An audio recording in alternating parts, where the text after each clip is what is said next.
मैं ना मर्द हूँ, ये राज मेरी बीवी ने पूरे खानदान से छुपा रखा था, जबकि मुझ पर अपनी बीवी का ये बहुत बड़ा एहसान था कि इसने मेरी इज्जत संभाल कर रखी हुई थी। आज अचानक एक बच्चा मेरी गाड़ी से टकरा गया। मैं फौरन इसे अस्पताल लेकर पहुंचा, मगर इस वक्त तो मेरे होश फना हो गए जब इस बच्चे का डीएनए मुझसे मैच कर गया। मैं बहुत हैरान था क्योंकि मैं तो नामर्द था और बच्चे की होश में आने का इंतजार करने लगा क्योंकि मैंने इसकी माँ से मिलना था। और फिर जो ही इसकी आंख खुली तो मेरा हाथ थाम कर मुझे एक झोंपड़ी में ले गया, जहाँ एक फकीरनी चटाई बिछाकर लेटी थी। और जब मैंने इसके चेहरे से कपड़ा हटाया तो पांव तले से जमीन निकल गई, क्योंकि वो तो कई दिनों से मैं उस लड़की को देखा करता था। वो हमेशा एक ही वक्त पे इस गली से गुजरा करती थी जहाँ मेरी रिहाइश थी। मैं अपनी तालीम मुकम्मल करने के लिए शहर आया हुआ था और यूनिवर्सिटी के हॉस्टल में रहने के बजाय प्राइवेट हॉस्टल में रिहाइश पजीर था, जहाँ मुझे पुरसकून माहौल भी मुयस्सर था। और जिस तरह का मेरा लाइफ स्टाइल था वैसे ही आसाइशें भी मुयस्सर थी। एयर कंडीशनर्स, टीवी, आरामदाह बिस्तर, सब कुछ था। मैं दिन भर यूनिवर्सिटी में गुजार कर जब हॉस्टल में वापस आता था, उसी वक्त मैंने सामने वाले बंगले से इस लड़की को निकलते हुए देखा था और पहली नजर में ही इसको दिल दे बैठा था। न जाने इसमें ऐसी क्या बात थी कि मुझे एक पल चैन नहीं आ रहा था। मैंने कई हसीन लड़कियां देखी थी जो हर वक्त मेरे इर्द गिर्द मंडलाती रहती थी, मगर मुझे उन लड़कियों में कोई दिलचस्पी ना थी। लेकिन आज पहली बार किसी को देखकर दिल बेताब हुआ जा रहा था। मैंने एक दिन इसका पीछा करने का सोचा और यूनिवर्सिटी से जल्दी वापस आ गया। मैं बेचैनी से गली में मंडलाने लगा। मुझे शर्मिंदगी भी हो रही थी अपनी सरकत पर। आज तक मैंने किसी लड़की का इस तरह पीछा नहीं किया था, मगर अब दिल के हाथों मजबूर हो चुका था। सच कहते हैं मोहब्बत अच्छे अच्छों को पागल बना देती है। कुछ देर बाद वो गेट से निकलती हुई दिखाई दी। जर्द रंग के लिबास में इसका गोरा रंग कुंदन की तरह चमक रहा था। मैं इसके पीछे जाने लगा। इसके दुपट्टे से इसके लंबे बालों की चोटी दिखाई दे रही थी। वो हुस्न का मुजस्मा थी। लेकिन अचानक ही मैंने देखा कि वो गली से निकलते ही एक छोटे से पार्क का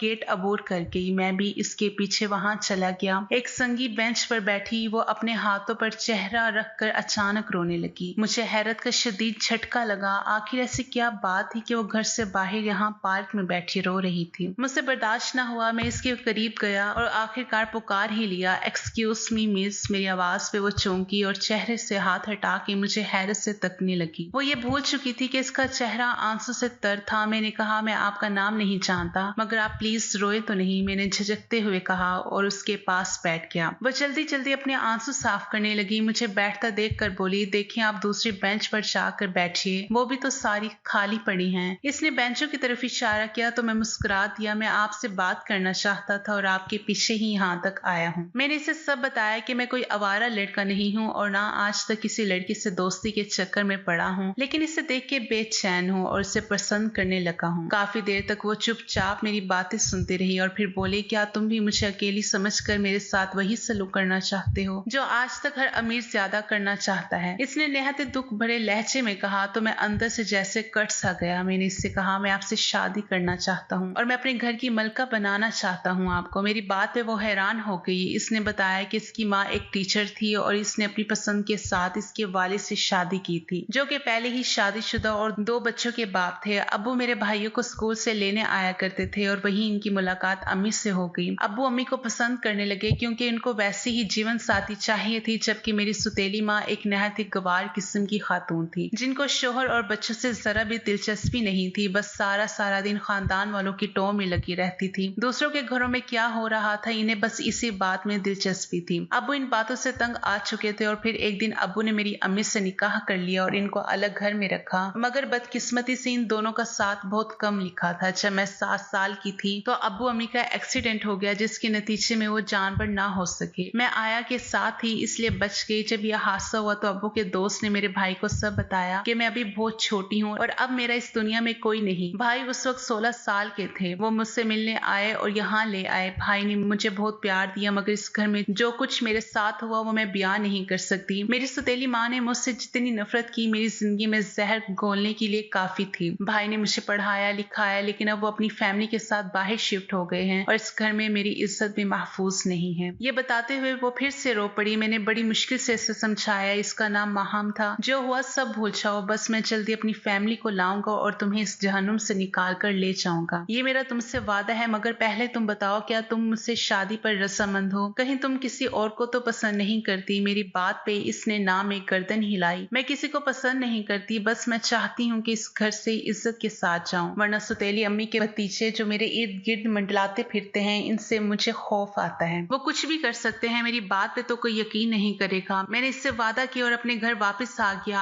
आज मैं बहुत खुश था। मैं माहम को आसानी पा सकता था क्योंकि इसकी माँ वैसे ही इससे बेजार थी। मैं दूसरी सुबह ही गांव की तरफ रवाना हो गया। मेरी वालदा मुझसे बहुत मोहब्बत करती थी। मुझे यकीन था कि वो मेरा कहा नहीं टाल सकती। घर पहुंचते ही मैंने खुशी के मारे अम्मा को उठा के घुमा डाला। वो चिल्लाती रह गई, अरे पागल हो गया है क्या, बूढ़ी माँ को मार डालेगा। वो अपना सर पकड़े बैठी थी। अम्मा, आपका बेटा सच में बावला हो गया है। मुझसे सब्र ना हो सा और माँ को सब कुछ सुना डाला। मेरी बात सुनकर पहले तो बहुत खुश हुई कि मैं शादी करना चाहता हूँ, मगर माहम के बारे में सुनकर कुछ सोच में पड़ गई। बेटा, ऐसे कैसे किसी को भी ब्याह ले आओगे? लड़की का घर बार देखना पड़ता है, रस्म रिवाज सबका पता करना होता है। वो मुझे समझाते हुए बोली, अम्मा मैं कुछ नहीं जानता, बस आप कल ही चलेंगी मेरे साथ रिश्ता लेकर। मैंने लाड से कहा तो अम्मा हंसने लगी। अच्छा बाबा, चलती हूँ। मेरे पास किसी चीज की कमी नहीं थी। करोड़ों की जायदाद का अकलौता वारिस था मैं, और मुझे पूरा यकीन था कि रिश्ते से इनकार नहीं होगा। और हुआ भी यही। माहम की माँ ने उसी दिन हाँ कर दी और कहा कि इसको देने के लिए मेरे पास कुछ भी नहीं है। मैंने और अम्मा ने इनको तसल्ली दी कि हमें कुछ भी नहीं चाहिए, हम इसी माँ निकाह करना चाहते हैं। वो राजी हो गई और इसी तरह चट मंगनी पट ब्याह हो गया। मुझे अपने पैर जमीन पर महसूस नहीं हो रहे थे। मैं जैसे हवाओं में उड़ रहा था। आज वो मेरी दुल्हन बनी मेरे पहलों में बैठी थी। जिंदगी इतनी खूबसूरत पहले कभी नहीं लगी थी। माहम भी मेरी मोहब्बत पाकर खिल सी गई थी। बहुत दुख देखे थे इसने। मैंने खुद से वादा किया था कि मैं इसे हर खुशी दूंगा। जितनी भी तकलीफें इससे मिली हैं, इन सब का मदावा करूंगा। पूरी हवेली में जश्न का समा था। आज हमारा वलीमा था। अब्बा भी बहुत खुश थे मेरी शादी से, लेकिन वो बहुत बीमार थे, इसलिए बिस्तर से लगे हुए थे। इसलिए मेरी सारी हवेली की करता धरता अम्मी ही थी। मुझे अपनी पढ़ाई भी पूरी करनी थी और अपनी शादी के 15 दिन बाद मैं वापस आ गया था शहर, क्योंकि मेरा आखिरी साल था। मैंने आते वक्त माहम से वादा किया था कि चाहते ही मैं वहां पे मकान का बंदोबस्त करूंगा और इसको भी साथ ले जाऊंगा। इसके बिना रह नहीं सकता था। तो पढ़ाई कैसे करता। वो बहुत खुश हुई मेरी बात सुनकर और जाते वक्त उदास नजरों से मुझे देखती रही, जब तक कि मैं नजरों से ओझल ना हो गया। मैंने सबसे पहले काम ही यही किया कि स्ट्रीट एजेंट से जाकर मिला और 10-15 दिन के अंदर ही मकान मिल गया था, जैसा मुझे चाहिए था। अब मुझे और सब्र नहीं करना था। मैं वापस गांव चला आया माहम को लेने के लिए, मगर वहां जो मंजर मैंने देखा तो मेरे पैरों तले से जमीन ही निकल गई। हवेली के सहन में अम्मा रोई जा रही थी। इनको रोता देखकर मेरी तो रूह तक कांप उठी। कुछ बुरा हुआ था, बहुत बुरा। मैं कांपते कदमों के साथ अम्मा के करीब गया। मेरी नजरें चारों तरफ माहम को खोज रही थी। क्या हुआ अम्मा? मैंने बामुश्किल जुबान खोली। मुझे देखकर अम्मा और जोर से रोने लगी। अरे मेरा बच्चा, तू लुट गया, तू बर्बाद हो गया। तेरी दुल्हन हमारी इज्जत को पैरों तले रौंद कर भाग गई। इनके अल्फाज थे या पिघला हुआ शीशा। मुझे मेरे कानों पे भरोसा नहीं हो रहा था कि मैं ये क्या सुन रहा हूँ। मैं भागता हुआ दीवानों की तरह माहम को ढूंढने लगा, मगर पूरी हवेली में वो कहीं ना थी। इसका सारा सामान सेवरात सब गायब थे। मेरा सर चकराने लगा, पैरों से जान निकलती महसूस हुई। मुझे खबर ना हुई कि कब मेरी आंखों के सामने अंधेरा छाया और मैं जमीन बोस हो गया। मैं 2 दिन तक हॉस्पिटल में बेहोश रहा। जब होश आता, माहम का ख्याल आते ही मैं चीखने लगता और डॉक्टर मुझे सुकून का इंजेक्शन लगा देते। कई दिन बाद मुझे डिस्चार्ज किया गया। घर आकर भी मैंने चुप ले ली थी। मैंने एक लफ्ज तक ना पूछा अम्मा से। मुझे जिंदगी से नफरत हो गई थी। कई बार दिल करता है कि खुद को खत्म कर लूं, मगर फिर खुद को रोक लेता कि एक बेवफा के लिए मैं अपनी आखिरत क्यों खराब करूं। मैं ऐश व इशरत की जिंदगी जीने वाला लड़का होकर भी किसी बुराई में ना फंसा था। यहाँ तक कि कभी सिगरेट तक को हाथ नहीं लगाया था। मेरे दोस्त हर तरह की बुराई में मुलविस होते थे, लेकिन मैं इन सब से अलग था। फिर भी मुझे ये सिला मिला। मेरी शराफत, मेरी मोहब्बत, बदले में वो मेरी इज्जत और मोहब्बत को रौंद कर चली गई। क्या इसने सिर्फ मुझे सीढ़ी की तरह इस्तेमाल किया था अपने महबूब से मिलने के लिए? ये ख्याल आते ही मेरा सर फटने लगता। माहम को गए हुए पूरा साल हो चुका था और इसका कोई पता ना चला था। मैंने हर तरह से इसे ढूंढने की कोशिश की, मगर सब बेसूर। उस दौरान अब्बा भी इस दुनिया से जा चुके थे। अम्मा हर रोज मुझे दूसरी शादी का कहती रहती, बेटा कब तक इसकी याद में बैठे रहोगे, अब अपना घर बसा लो। तेरा अब्बा भी तेरी औलाद ना देख सका, अब मुझे तो देखने दो। वो मुझे वास्ता देती कि इनको अपने पोते देखने हैं मरने से पहले, मगर मुझे कोई चाह नहीं थी अपना घर बसाने की। अम्मा की खुशी के लिए मैंने आखिरकार रजामंदी दे दी। अब अम्मा खुशी से निहाल हो रही थी। मेरी शादी मेरे मामू की बेटी के साथ तय पाई थी। अम्मा ने बड़ी धूमधाम से मेरी बारात सजाई। मैं बस बुत बना अपनी शादी में शरीक रहा। अक्सर बहुत अच्छी लड़की थी। इसने आते ही मेरा दर्द बांटने का वादा किया था। वो मेरी खुशी के लिए सब करती थी। मैं भी इसकी दिलजोई करने लगा था। भला तमाम के किए की सजा इसे क्यों दूं। चंद माह बाद ही मैं इसके साथ सेट हो चुका था। वो जैसे ही उम्मीद से हुई, अम्मा ने पूरे गांव में मिठाई तकसीम की थी। मैं भी खुश था, मगर ये खुशियां हमें रास न आई। जिस वक्त हम अस्पताल में खुशखबरी का इंतजार कर रहे थे, उस वक्त नर्स ने बताया कि आपकी बीवी को मरा हुआ बेटा पैदा हुआ है। ये सुनते ही अम्मा तो चकरा गई। बड़ी मुश्किल से मैंने इनको संभाला। अम्मा और अक्सर दोनों सोग में थे। मैंने समझाया कि अल्लाह ताला और दे देगा, फिक्र ना करो। वो फिर से उम्मीद से हो गई और इस बार भी मरा हुआ बच्चा ही पैदा हुआ। अब तो जैसे यही किस्मत में लिखा था। 1000 इलाज करवाने के बावजूद अक्सा ने 5वीं मर्तबा मुर्दा बच्चे पैदा किए। हर बार घर में सफ़े मातम बिछ जाता। मैं बहुत दुखी था। 5 बेटों की लाशें जब मेरी गोद में दी गईं, तब ऐसा लगा था जैसे किसी की आह लगी हो। मुझे हर बार बच्चे झोले में सलाने के बजाय मिट्टी में दफनाने पड़ते थे, मगर अल्लाह को यही मंजूर था। मैंने अक्सा को कह दिया था कि बस अब और नहीं सहा जाता। 9 माह की तकलीफ उठाकर भी तुम्हारी गोद सूनी ही रहती है, तो क्या फायदा ऐसी तकलीफ उठाने का। मुझे नहीं चाहिए औलाद। मेरी इस बात पे वो और भी दुखी हो गई, लेकिन अब इसे और तकलीफ नहीं दे सकता था। अम्मा को इल्म हुआ तो उन्होंने भी मातम करना शुरू कर दिया कि मेरी किस्मत में पोते पालना नहीं लिखा। कभी कभी तो अक्सा को ही कसूरवार ठहराने लगी। इसका क्या कसूर। डॉक्टर ने साफ कह दिया था कि कजन मैरिज की वजह से आपके बच्चों के सर में पानी आ जाता है और वो पेट में ही खत्म हो जाते हैं। अगर वो जिंदा भी बच गए तो शायद अब नॉर्मल होंगे। इस केस में 100 में से 1 चांस होता है कि औलाद नॉर्मल हो। मैं डॉक्टर से होकर भी वापस जा रहा था। अच्छा, हकीकी मायनों में मुझे बहुत अफसोस हुआ था कि मैं कभी बाप नहीं बन सकता, और इसी ख्याल में न जाने कैसे मुझसे वो एक्सीडेंट हो गया। मैं अंधाधुंध कार दुरा रहा था। मेरी कार के आगे एक बच्चा था जिसके हाथ में काफी सारे फूल थे और वो फूल बेचने निकला था शायद, मगर मेरी गफलत की वजह से मेरी कार से टकरा गया। या अल्लाह मेरी मदद कर, इस बच्चे को बचा ले। इसका काफी खून बह गया था। अस्पताल पहुंचते ही मैं इसे गोद में उठाकर भागा। इसका खून मेरे कपड़ों को भी रंगीन कर गया था। डॉक्टर साहब, खुदारा इस बच्चे को बचा ले। मैंने डॉक्टर के पास उसे ले जाकर हाथ जोड़े। डॉक्टर ने जल्दी से अब बच्चे का ऑपरेशन थिएटर में शिफ्ट करवा दिया और इलाज शुरू कर दिया। मैं कॉरिडोर में परेशानी के आले में टहल रहा था कि नर्स भागती हुई आई। सर, ओ नेगेटिव ब्लड का बंदोबस्त करें जल्दी से। हमारे पास ये ब्लड नहीं है और ये ग्रुप बहुत मुश्किल से मिलता है। मेरा ब्लड ग्रुप और नेगेटिव था। मैंने जल्दी से कहा तो नर्स ने सुकून का सांस लिया। बच्चे को ब्लड मिल चुका था, लेकिन इसकी हालत अभी भी नाजुक थी। मैं वहीं बैठा रहा। डॉक्टर साहब, पैसे की फिक्र मत कीजिएगा। मैंने डॉक्टर को आते देखा तो कहा, देखें, हमने इनको आईसीयू में रखा है और कल इनका ऑपरेशन करना होगा। सुबह 9 बजे तक अगर इनकी हालत स्टेबल हो जाती है तो हम ऑपरेशन नहीं करेंगे। इन्होंने मुझे तसल्ली देते हुए कहा था। कुछ देर में नर्स ने मुझे कहा, आपके कुछ टेस्ट लेने हैं, आपके ब्लड की और जरूरत पड़ सकती है। मैंने कहा, ठीक है, चलें, जितना खून चाहिए ले लें, मगर बच्चे को कुछ नहीं होना चाहिए। लेकिन जब डॉक्टर साहब ने दूसरी सुबह मुझे ये खबर सुनाई कि मुबारक हो, आपका बेटा अब खतरे से बाहर है, मैंने सजदा शुक्र अदा किया और डॉक्टर को बताया कि वो मेरा बेटा नहीं है। मेरी बात सुनकर डॉक्टर कहने लगे कि आप मजाक मत करें, हमारे पास सबूत है कि ये आपका बेटा है। क्या मतलब? मैं हैरान था। डॉक्टर ने बताया कि हम तो इसे आपका बेटा ही समझ रहे थे और इसलिए आपके ब्लड से हमें कुछ टेस्ट करने थे ताकि अगर आगे जरूरत पड़े तो काम आए। और हमारी लैब की टीम ने आपकी डीएनए का भी टेस्ट कर लिया, जो कि हमने नहीं कहा था, और इस रिपोर्ट के मुताबिक आप ही इस बच्चे के वालिद हैं। अगर आप इसकी बात से इंकारी है तो मैं सख्त हैरान हूँ कि आज तक मेडिकल साइंस में ऐसा मुमकिन नहीं कि किसी का डीएनए अपनी औलाद या वालिदैन के सिवा किसी से मैच कर जाए। मैं बुत बना डॉक्टर की बात सुन रहा था और ये बात तो मैं भी जानता था कि डीएनए मैच होना नामुमकिन है, लेकिन मैं अच्छे से जानता था कि ये मेरा बेटा नहीं है। लेकिन अब मैं बहुत ज्यादा परेशान हो चुका था। 4 दिन बाद बच्चे को डिस्चार्ज किया गया। मैंने इससे पूछा,